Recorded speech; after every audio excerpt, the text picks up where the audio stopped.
Roses are red, quiet as a mouse. Your door is unlocked, and I'm inside your house.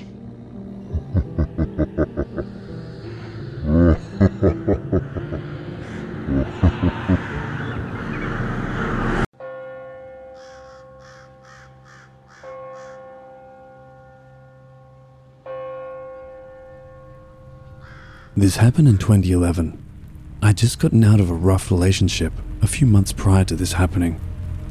My friends encouraged me to try dating again, so I caved and made a profile on the website, Plenty of Fish. I was surprised with how many messages I'd received within the first few hours. Most were just people saying hi or asking to hook up. I wasn't looking for a hookup, so I ignored those messages.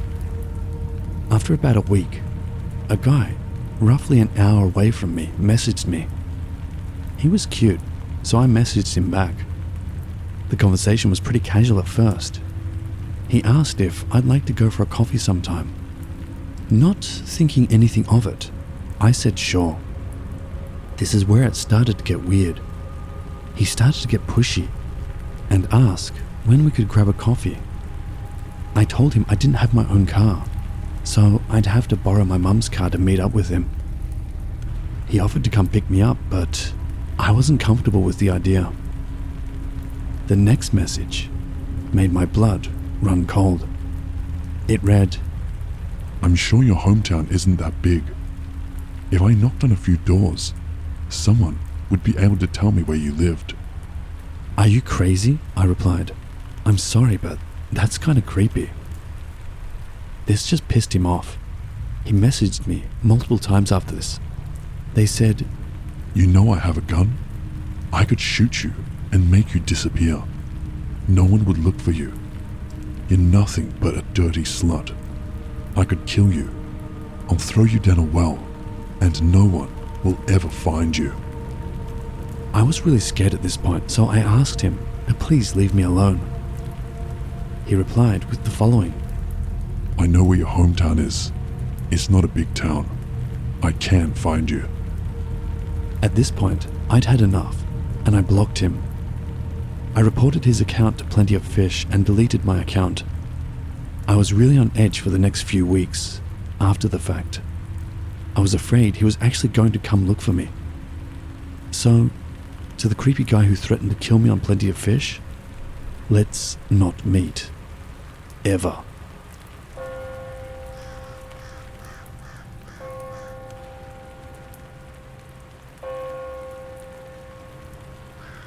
I had a childhood friend who ruined my life. He turned my life into a living nightmare. I'm just gonna call him R. We met at elementary school, and we got on, straight from the get-go. We ended up going to the same middle school and high school. It was great because we both got along very well. We used to walk home together, and sometimes we went to school together in the mornings. My parents didn't even complain when I had him over.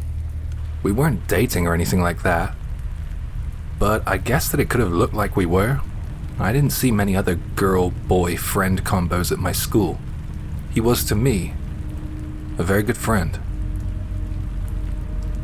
Because he was such a good friend, I told him when I entered into a relationship with another boy. I was nervous of telling him. I was thinking, will he make fun of me or will he support me? How's this one gonna play out?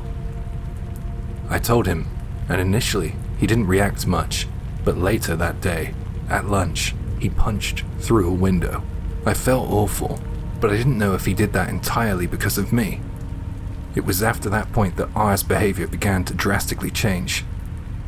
He became very clingy and needy. He would stick by my side every break that we had between classes. He would wait for me in the morning and after school, and every night he wanted to come to my house.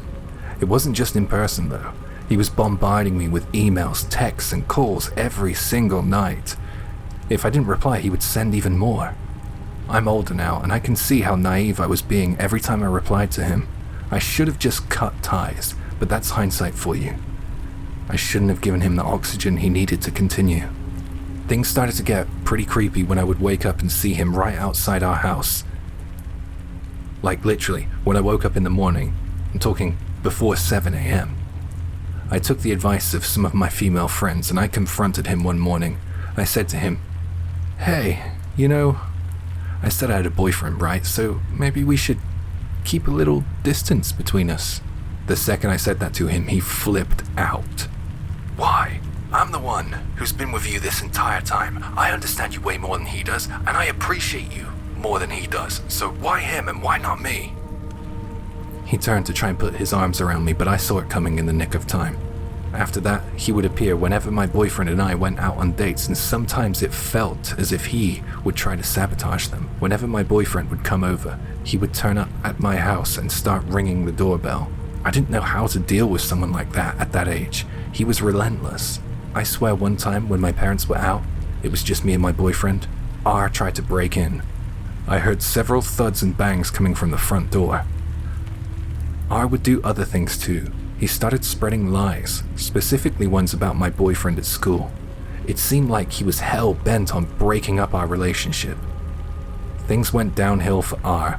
He stopped going to school so much when he realized that he wasn't going to break us up. Apparently, he gave up on going to college too. He still harassed me though, only digitally. I quickly learned to block all unusual friend requests and weird emails. I heard a rumor before I left my hometown for college that he wound up in a mental asylum. I can't put much faith in that rumor though. I hope that isn't the case, because even though he turned into a crazed stalker of a friend, he was still, at one point, my best friend. After graduation, I rented an apartment with the boyfriend I made at school, and I still live with him. I really don't know what happened to R, but I often think to myself, he's out there. He's still out there. I try not to share too much personal information online because he was bad as a teenager. He could be worse as an adult.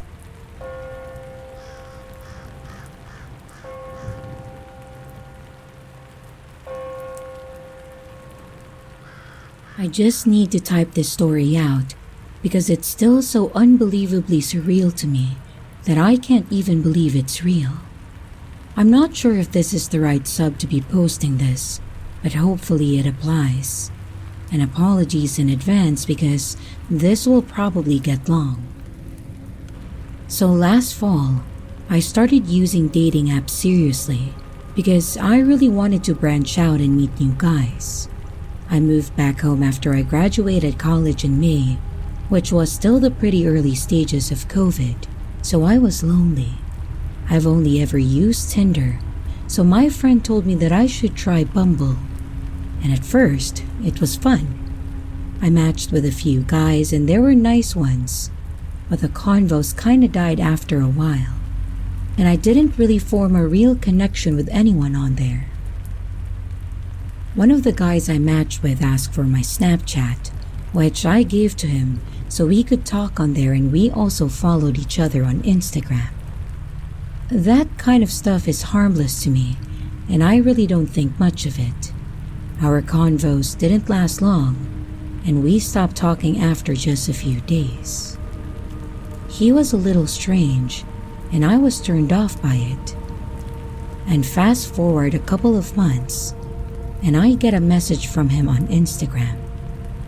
He told me that he had unfollowed me because of my support of Joe Biden in the election, and then proceeded to spam me with probably over 40 messages trying to convince me to change my views and vote for Trump.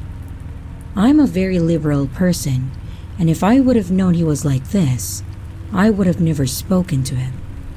He kept telling me people have blocked him for doing this before, and to please just understand where he's coming from. His last few messages were memes to ease the tension of the one-sided convo. He and I never talked long enough for him to feel comfortable messaging me like this. I didn't respond. I didn't even block him. I opened the messages so he could see that I saw them, and then I unfollowed him. The next morning, I got notifications telling me, "This message has been unsent by the sender." For every single message.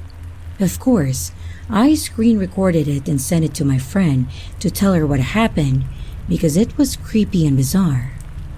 It was over after that though, and the topic of this guy didn't come up again, so I moved on. A few weeks ago, I was scrolling through Facebook and I saw a post from a local news station that was shared from the town this guy was from in my state, that's about an hour away from me.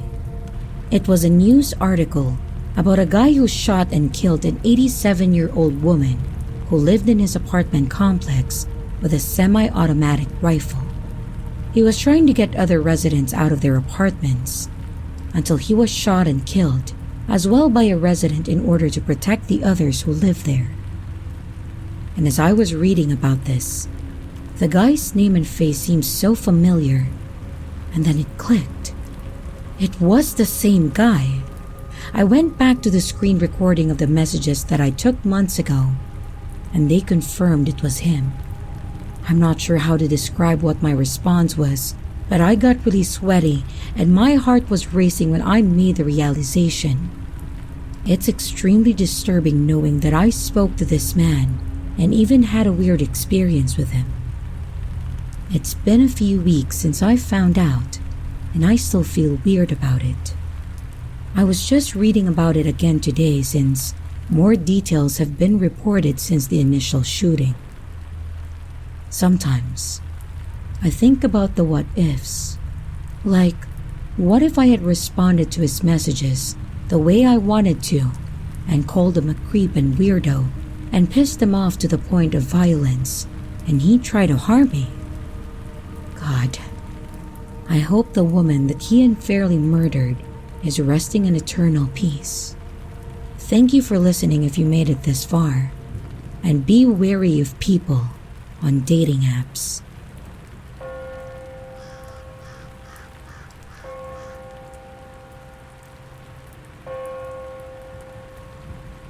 I'm sharing this in the hopes that it becomes a kind of cautionary tale to other insecure people who meet other people online. When I was 16, I was very insecure with myself. I had had a hard time making friends and was basically invisible to boys. I made a lot of friends online in chat rooms. Mind you, this was the early 2000s. It was during the summer that I was staying with my sister to watch her kids because she broke her foot of carnival, and my two nieces and nephew were a huge handful for her. So I got to stay up all night to use the computer. I was pretty lonely because I just moved from my old school following the divorce of my mum and stepdad. I couldn't really hang out with my friends for a while because of my situation. I talked to a few guys, even video chatted a few times, but it was all quite innocent. Until I met a guy from California. He wouldn't tell me his age and wouldn't even send a picture, but I got the impression that he was an adult because he told me he had his own apartment. He claimed his camera was broken, totally legit, right? He even tried to talk to me into coming out and visit him. He told me he would get me a ticket and we could meet. He told me that I would have the time of my life and that we could do things together. He seemed excited about the fact that I'd never been with anyone before. After about a week, he convinces me to lift up my shirt so that he can see me. It took a lot of convincing and he was like, "Come on, it's only me." Stupidly, I gave in. I didn't really think much about it afterwards, but I never did it again, and I continued to talk to him. But when summer was winding down, my sister didn't really need my help anymore, so I wasn't at her house or able to use her computer. One day, about 2 weeks before school started back up, my best friend Amanda called me and said, "Hey, I have a question for you. Why am I looking at a picture of your tits right now?" I was completely floored. For a while, I didn't even know what she was looking at. I didn't even know what to say. I could only ask what she meant, and she told me that a random guy just sent her an attachment, and when she opened it, it was me. The guy's screen name was the guy I had been talking to. She'd also gotten calls from some other people that we were friends with, because they had also gotten the picture. Apparently, this guy had hacked me. He got my friends list. My neighbor got the picture. I know because he approached me about it. He was really nice and understanding about the situation. He had a sister about my age and felt really protective of me. But oh my God, it was so embarrassing. And I begged him to not tell my mum when she didn't. Amanda had to get into her parents' email profiles because he had also hacked into her list somehow and sent it to everyone on hers. Her parents both had emails with the attachment of the picture. They never got the picture and never found out. We were able to keep it pretty quiet. The only people who knew were my peers. I eventually got online again and found about 100 messages from him. I finally messaged him back and asked him why, and he said it was because I hadn't returned his messages. He got mad at me because I stopped talking to him. I told him he had ruined my life and all he had to say was sorry, before he blocked me. He didn't contact me again, and he didn't send out my picture anymore. But as far as I know, about 20 or 30 kids I had gone to school with had gotten the picture. I was glad that I didn't go to that school anymore. But every time I visited and we went around town, I saw people I'd gone to school with, and I knew that they knew. They'd point and laugh, and I was never more glad that I didn't have a computer at home. I didn't even use my AIM profile when I visited Amanda's or my sister's house. To the adult man who tried to completely ruin my life when I was still in high school because you felt that I'd rejected you, I hope that you got caught somehow, and no one ever fell for your nonsense. I hope you went to prison, and had all these things that you wanted to do to me done to you. And I hope to God we never ever meet.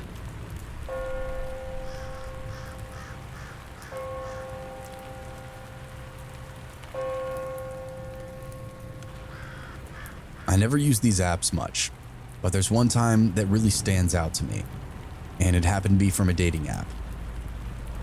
I matched with this girl who's really pretty. She's plain, but seems to just want to have a simple night out. No tattoos, no urge to party, doesn't even seem to be into drugs. All signs pointing to a nice, quiet night out. We agreed to meet up for dinner and test the waters of conversation. It was your average Americana restaurant, a place I only went to once and probably went out of business later on. We take a booth in the back, and this girl slides in next to me without any hesitation. Okay, kind of strange, but not the weirdest thing ever. We're having a little small talk, getting each other's names right, when I feel her fingers creep into the palm of my hand.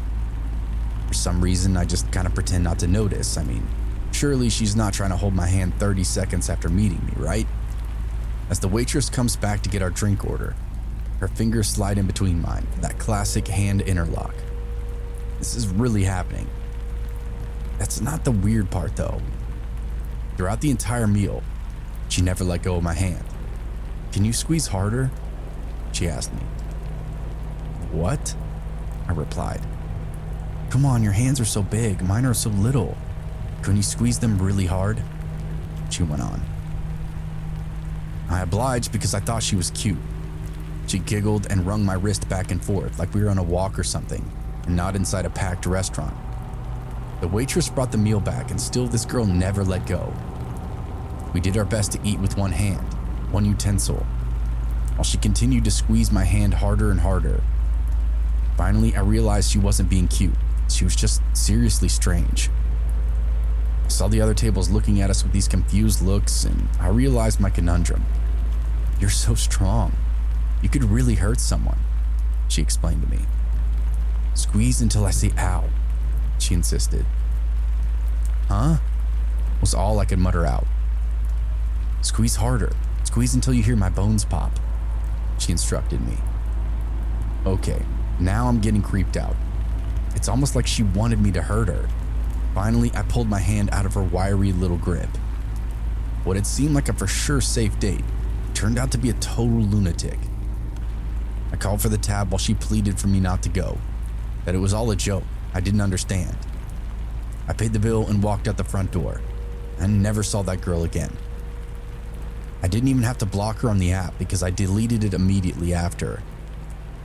Sometimes though, I can't help but wonder what she was looking for. And more importantly, did she ever find it?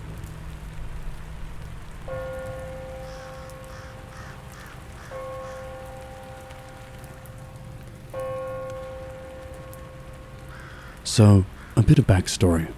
I'm 18, female, from the UK. This happened in February 2019. I was 16 at the time. I got set up on a semi-blind date we had seen photos of each other by a mutual friend, and this guy we will call Cameron.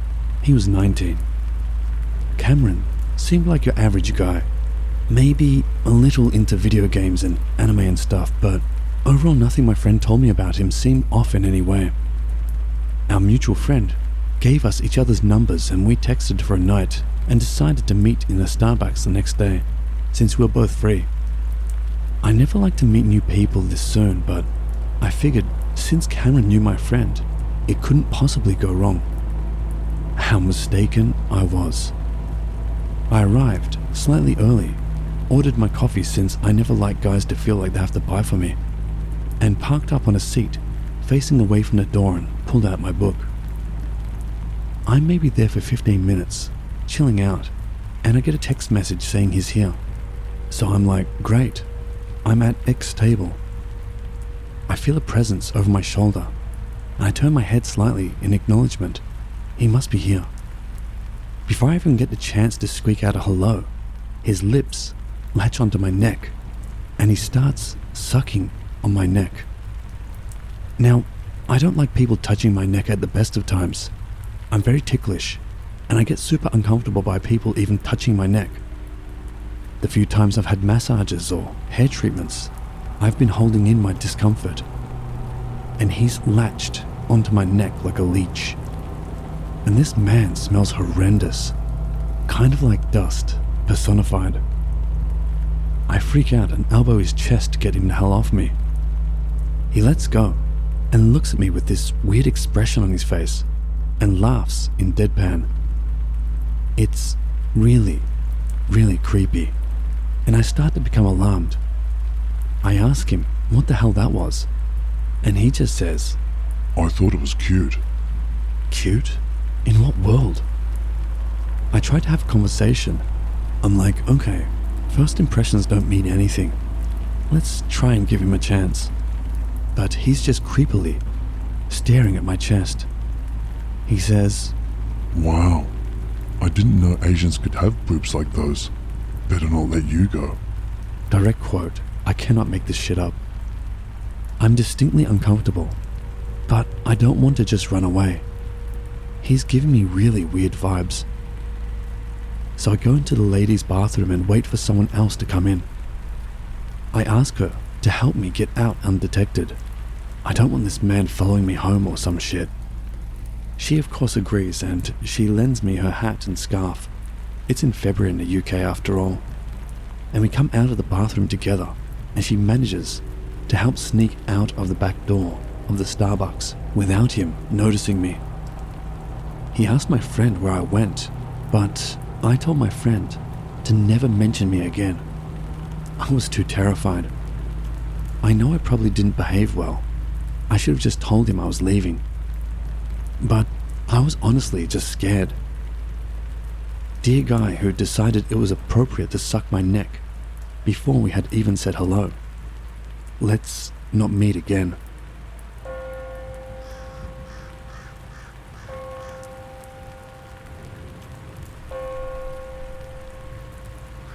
This is the first time I have ever posted in Let's Not Meet. I keep reading all these dating horror stories, and it being Valentine's Day and all, it had me recall a nearly forgotten first date with the guy my friend Mark fixed me up with. I had known the guy a little because he worked with my friend at a local music store. He seemed cool, and he was actually pretty good looking. The first time we had met was at an ICP concert that we had all attended. The guy, who we will call Mike, was pretty normal on the surface, and through Mark got my number and called me. We went out on a date, and as the night drew on, he asked if I minded if we just go hang out at the local park and chat, because we had just been at a super busy loud bar that had a band playing. I was 19 and highly stupid back then, so I agreed to it. It was in the summer and it wasn't dark yet, so I wasn't thinking it seemed weird. As we were just chatting, he leans in, kisses me, and I look around, realizing it had gotten really dark. I'm in heaven because at this point he hasn't given me any reason to think he's a creeper. We had a great night and he was charming and funny. We had a ton in common. Then, after our first kiss, he gets this creepy grin. He looks out the window then says to me, "I'm taking you in those woods and we're gonna have a really good time." I kinda laugh a bit nervously because at the time I hadn't yet lost my virginity. I tell him I'd rather just stay in the car. He gets weird and angry, and it's like he's two people. Why can't we just go into the woods? I promise I won't rape and kill you. By now, he's trying to laugh it off, but I had gotten incredibly creeped out. I try to play it off like I'm not ready to run away. I should have been more creeped out than I was, but I was so naive. It creeps me out now writing this. He looks at me again and leans back in his seat and begins to start fake whining. Oh, come on. Let me just take you into the woods. It'll be fun. I'm having none of this and start getting mad, and I tell him I'm ready to go home. I finally talk him into just taking me home. He was oddly quiet the rest of the drive home, and then as he gets to my house, he proceeds to apologize profusely about it. I heard later from my friend Mark that he said I was a tease. When I told my friend about what happened, he stopped talking to Mike, said that he had heard that he could be kinda a sex maniac. How about borderline psycho? So guy I went on a creepy first date with, let's never, ever meet again.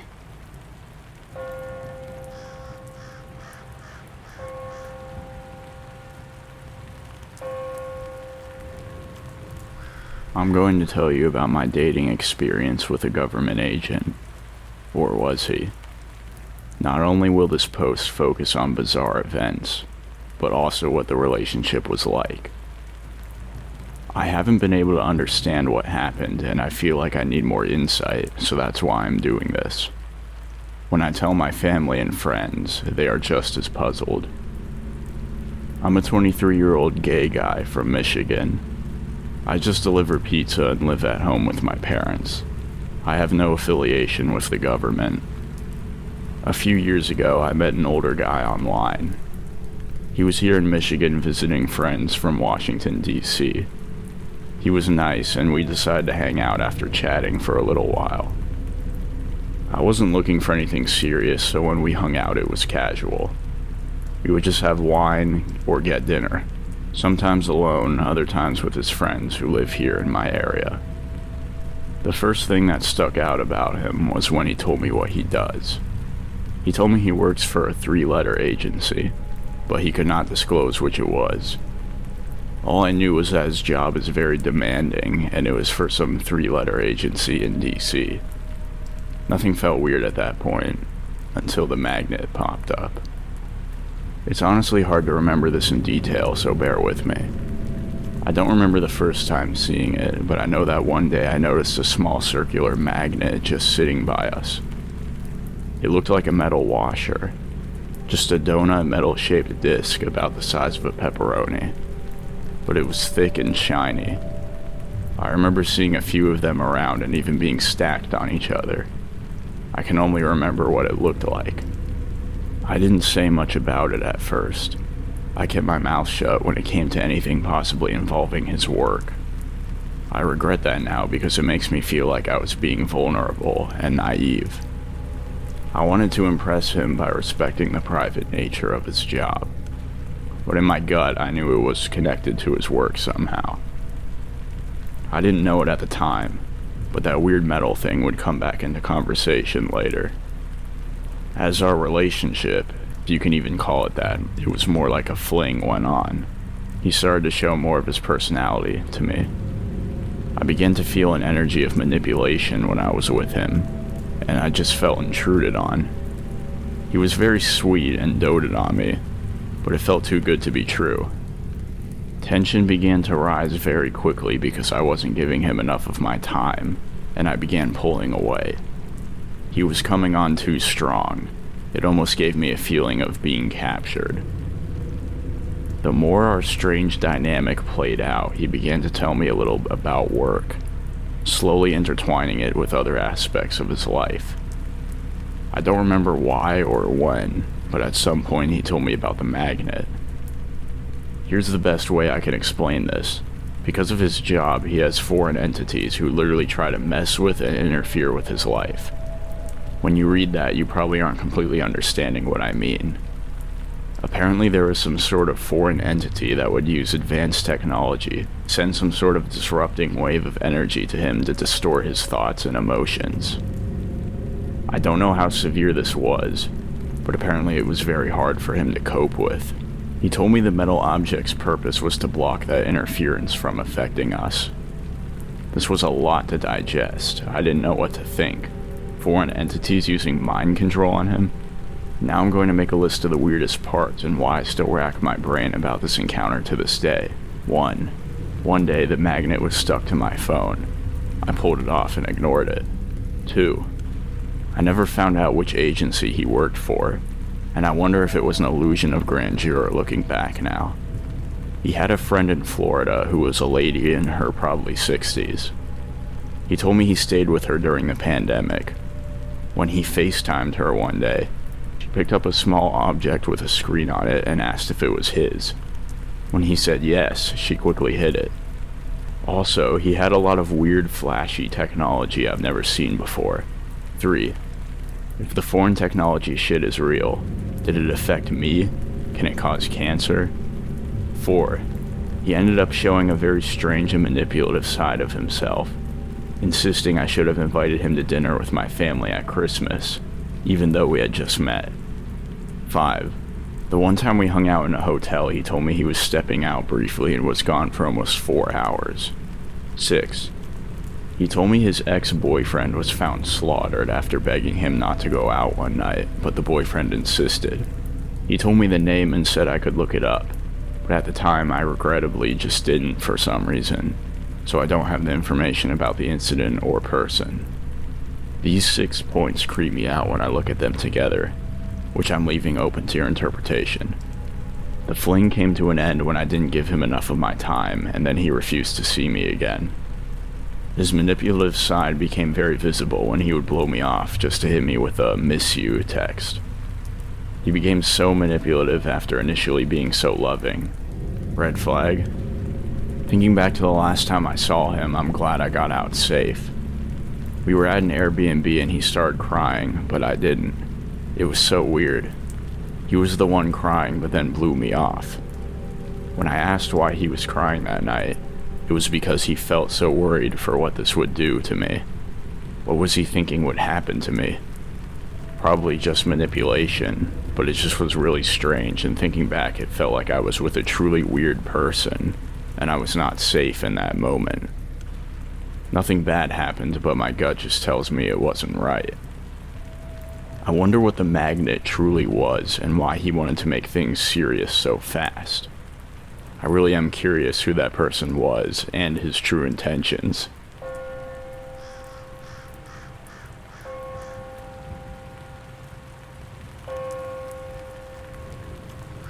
My name is Henry, and I live in a run-down town in the English Midlands.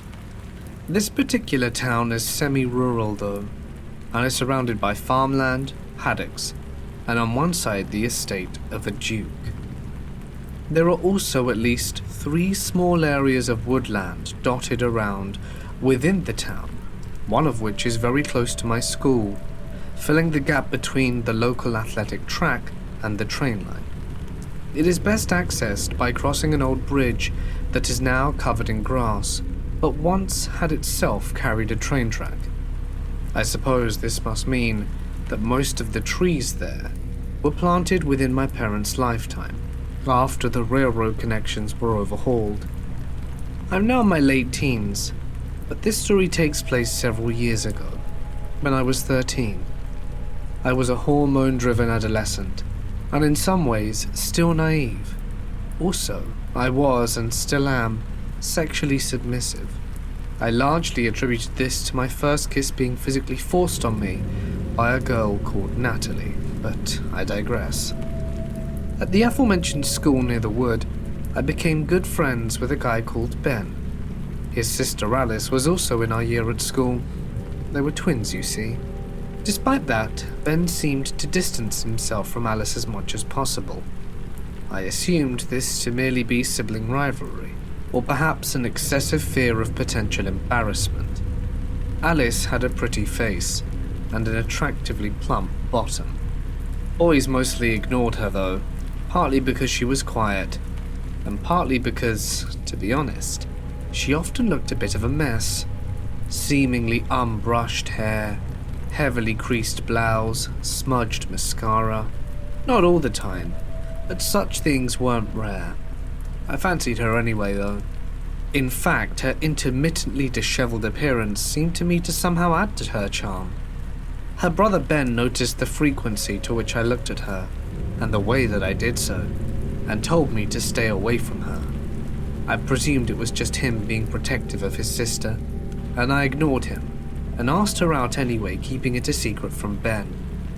She wanted to go for a walk in the woods. Frankly, it would have been a very short walk. A very slow walker could have probably got from one side to the other in under 15 minutes.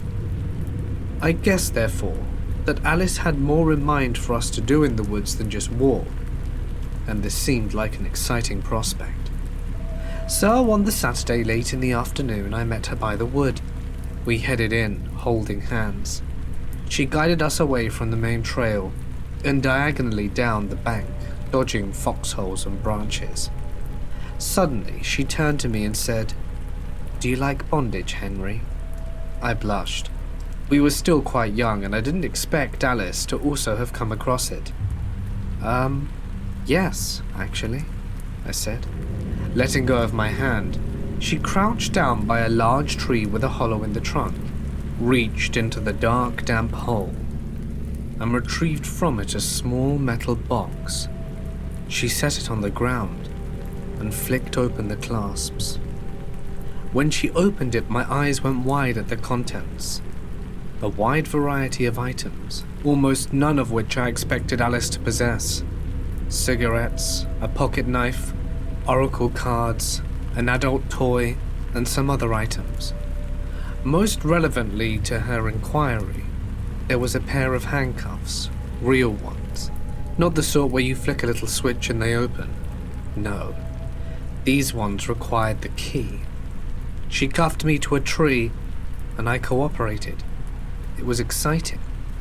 I guessed that kissing would follow, or maybe more if I were lucky. After all, the contents of her secret stash suggested that she was more of a bad girl than I had thought. My anticipation became visible through my trousers. Alice smirked at the proof of my arousal. It crossed my mind that if she knew about bondage, she might also know about things like pain play. But that didn't sound too bad either.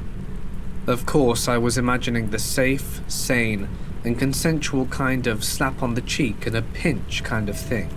Nothing that were likely to cause real harm. Unfortunately, it turned out that Alice was much further than that cute, shy girl than she actually seemed. She turned back to the little box. The next item to be taken out was the pocket knife. She unfolded it, made eye contact, and licked along the blade suggestively, and stepped towards me. I was scared now. Was she messing with me? No way she'd use that on me, right? "Alice? What are you doing?" I said with a shaky voice. She breathed her answer into my ear. "Let's call it penetration." She grinned at her sinister pun, flicked the blade twice like a nurse flicks a syringe, and plunged it into me. I screamed. She pulled it in and out and thrust it in me again. I screamed again and began to cry. She laughed at my tears and continued her torture.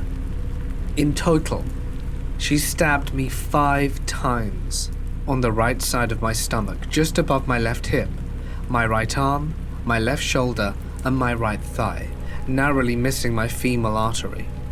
If she'd severed that, it's doubtful I would have survived. By either blind luck or divine providence, a young, strong man called Edward was passing the old grassy bridge, heading home from an afternoon of running practice at the athletic track. At about the moment of my first or maybe second scream, hearing it, he bravely rushed into the woods and, following the sound of my subsequent screams and pleas for mercy, managed to find the bloody scene with remarkable speed. Seeing Edward appear, The expression of sadistic glee on her blood-spattered face turned into one of terrible anger, likely rooted in the frustration of the interruption of her twisted and grotesque act. She slashed her knife at him. Unfortunately for her, Edward was a keen martial artist. Impressively, he disarmed her without her landing a single stab or cut on him. I cannot accurately describe his techniques. I was preoccupied with enduring my excruciating pain. In the end, Alice had a broken arm and was pinned face down on the ground while Edward called for the ambulance service and police force. I was in hospital for a long time. I needed blood transfusions, and I had lost a dangerous amount of blood. I needed my wounds to be stitched together, antibiotics for infections, and also surgery on my intestines, as the stab to my stomach had lacerated them. With results both life-threatening and also disgusting to a puke-worthy degree. I'm sure listeners will sympathize that I pressed charges, given the seriousness of the assault, though they may also think I'm an idiot for getting myself into that situation. There was of course a trial, and unsurprisingly, Alice was found guilty of grievous bodily harm. She is now in prison. I believe there was a psychiatric assessment for her, but no diagnosis was made that could have made her innocent by reason of insanity. As I understand it, she was just essentially sexually sadistic, but at the most extreme and violent end of the scale, and lacking the strength of conscience necessary to restrain herself from acting out her darkest fantasies. I'm still friends with Ben, but I don't go into his house because his mother is pissed that I put her daughter in a cage. She seems to vow Alice's sentence as disproportionate retribution for a silly mistake. Ben appears embarrassed that his mother is not more understanding than that. It turns out that Ben knew, or at least strongly suspected, that his sister was dangerous, and he had tried to warn me away. That time, when I thought he was just being protective. Alice had bullied Ben growing up, was apparently rebellious and somewhat hostile when not in public, and watched very extreme sadomasochist adult content. After catching her watching a shock video, Ben had snooped on her browser history, and it was jaw-dropping. Her browser history was actually involved in the trial as evidence, just to prove her fascination with sexualized violence. I learned the hard way not to let people you barely know tie you up. Sadly, women, and even girls, can be violent too, not just males.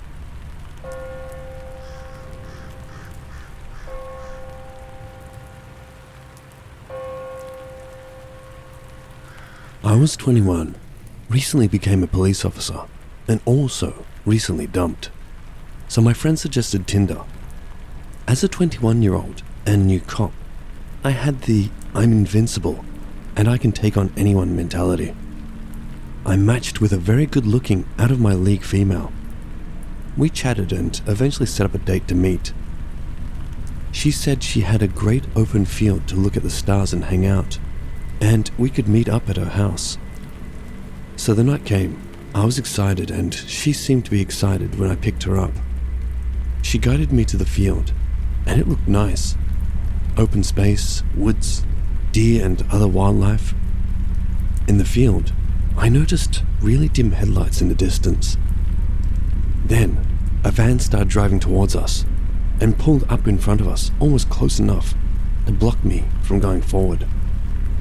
I told her to stay in the car and I'll go say hi. I grabbed my flashlight I had in the car and walked up. In the front driver's side of the van, there was a decently sized man. I asked him what was going on and if he could back his car up a little bit. He was very polite, said he was the owner of the property and said he didn't mean to scare us. He told me he's been having trouble with the poachers on his property and just wanted to make sure we weren't going to be shooting at anything. I assured him we only came out to look at the stars and wildlife. He was perfectly okay with that, told me to have a nice date, and drove away. After that, the girl was texting non-stop. Around an hour later, I saw headlights coming towards us again, and this time at a really fast pace. We hopped in a car and I moved into a defensive position. The same man came close enough to almost hit my car. She hopped out of the car at that point and ran towards the guy. I immediately knew I was in trouble. I got out and gave them commands to back up and get on the ground. Neither of them complied, obviously. He then proceeded to charge me and knock me to the ground. Luckily, I was able to get him on his back and get up. I saw my date grab a metal pipe from the van. She told me they had a gun and to give them my money and truck, and I won't get hurt. Of course, with my I'm invincible mentality, I said no. She started to cry and say they didn't want to hurt me. He then started to go back towards the car. At that point, I told them I was a cop, drew my concealed firearm and told them to lay on the ground. After a moment of shock from all of us, they complied. I was able to call 911, tell them my name and badge number, that I had two at gunpoint and needed backup immediately. I gave our dispatcher the best directions I could to this field, and while on the phone, they both fled. Again, stupid new cop young guy mentality. I chased them. I took off after the man, who ran into the woods around the field. I chased him for maybe 30 seconds and heard 3 loud pops and saw muzzle flash. My I'm invincible mentality went right out the window. I ran like hell back towards my car and peeled the hell out of there. I went back to the area I picked her up in, called dispatch again, and had officers come to the location. Of course, the first officer to pull up were my sergeant and my field training officer. Of course, they were both completely understanding and didn't give me any shit about it at all. The most used words were dumbass and stupid rookie. I hopped in their car and went towards the field. Luckily, the van was still there. I was told to shut my mouth and only come out if they start getting shot at. They cleared the area and started looking in the van. They found meth right in the center console and searched the car. What scared me the most was when my field training officer and sergeant came back to the patrol car, let me out, and told me to come look in the back of the van. Both of them were pale and looked horrified. I went to the back of the van where there were several knives, duct tape, lighter fluid, a decent amount of rifle ammunition, handcuffs, and what looked to be dried blood. In the front seat passenger side, we found an AR-15 style rifle and 2 more handguns. We called for immediate backup and detectives. When they investigated the blood, it turned out it wasn't blood. The plates had been stolen and the van was reported stolen. I still get shit about the whole encounter, but luckily no one got hurt. I will never use online dating again. Ever.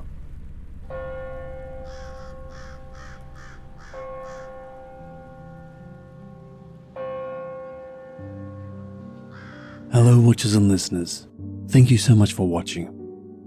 If you have a story to share, please send it to my email in the description below. This channel is mostly made up of stories sent in by viewers or people they know, or people I know. Another way to support the channel is to sign up for my Patreon, where you can watch my videos ad-free. More perks will be added in the new year. Also, I will be adding new designs to the merch store, so keep an eye out for that. Thank you all for your continuous support. And remember, Papa loves you.